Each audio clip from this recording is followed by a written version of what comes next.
Welcome to On the Way to School, your 6-minute daily boost for educators and administrators. I'm Christopher S. Dennis, and today, let's elevate our journey together. Hey there, good people.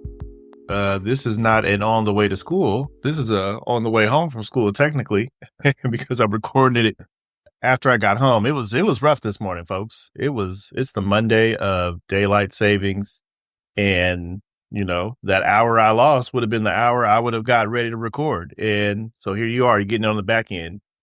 But I hope, Monday of daylight savings was uneventful for you. I hope it was just nice and calm and chill, but it was busy. It was busy on our side. I had the opportunity to speak on a panel at another school for Men of Color, a leadership summit.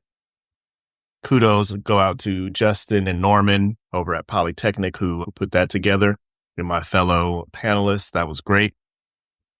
Taught the first block this morning, and they were rolling in slowly but surely, but we got it done. So overall, a pretty good day. I've got some stuff going on the back end of the day. Still got to clean out the inbox and everything like that. So I'm going to do that. But I just wanted to share a really special kind of tender moment from this weekend. I had the chance to do a workshop in the park for an organization known as Private School Village. And I led two groups of students, essentially pre-K through third graders and then fourth through eighth graders, through a workshop called Speak Up at School, how to respond to everyday stereotypes and random acts of bias. And we did the workshop and it was great. And one of the kids who participated, he's probably, I don't know what grade he's in, but I don't want to, assume that he was just young because he was smaller, but he was, I'd probably say he's probably a fifth grader. And, he pulled me to the side and he, we're in the park. It's loud. All kinds of stuff are going on. And he pulled me aside. He was like, are you a Christian? I'm like, yeah. And he's like, okay.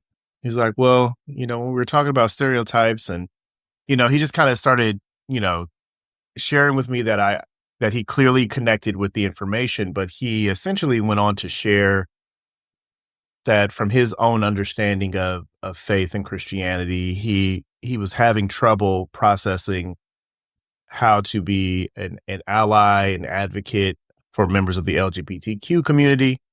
He was trying to figure out how to reconcile that with his own spirituality.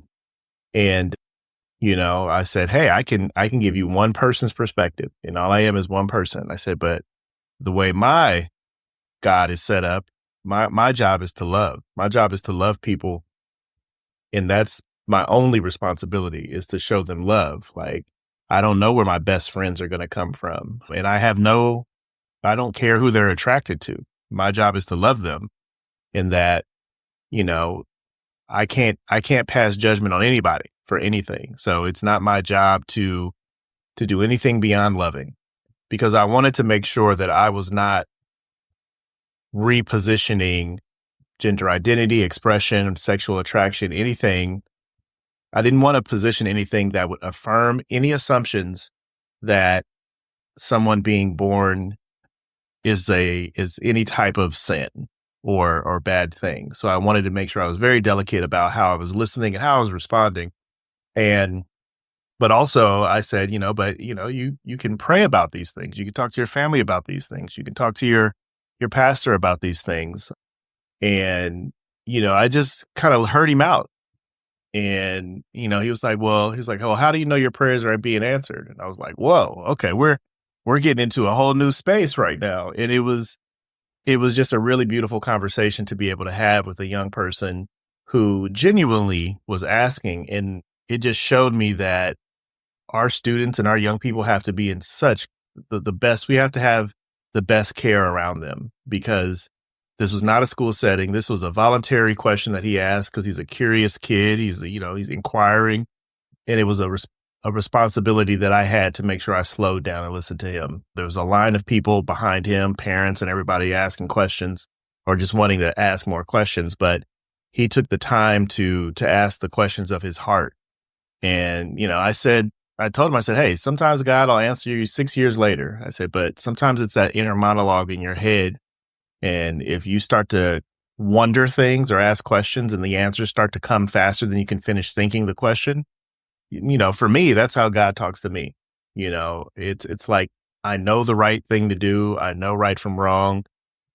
It's usually the feeling of rising to the best part of my abilities is where I hear God. And that kid just slowing me down and asking those questions was also evidence of God speaking to me, being out there in the community, connecting and being of use, being a resource to people. And it just made me feel good that I could be used in that way, that I could be a resource to that young person. And I definitely told him to go talk to his family, check in with them. And then after, I reached out to the program coordinator to make sure that they could also make sure that he connected with his family and make sure that the program knew that we had that conversation, because those are also serious topics that in partnership and community, you want to make sure that kids have a safe place to speak to, but we don't hold secrets, because that's not helpful.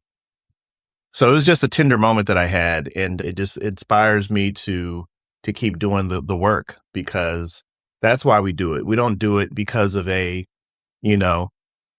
corporate or a federal mandate. We do it because these are the things that are on the hearts of young people. And if we pour into them while they're young, it will definitely pour out into the community and the larger society. So hopefully that's something to help you out on the way home from school. All right. Take care, folks. Thanks for joining me on the way to school. Stay inspired, stay motivated, and keep making a difference. I'm Christopher S. Dennis. See you tomorrow.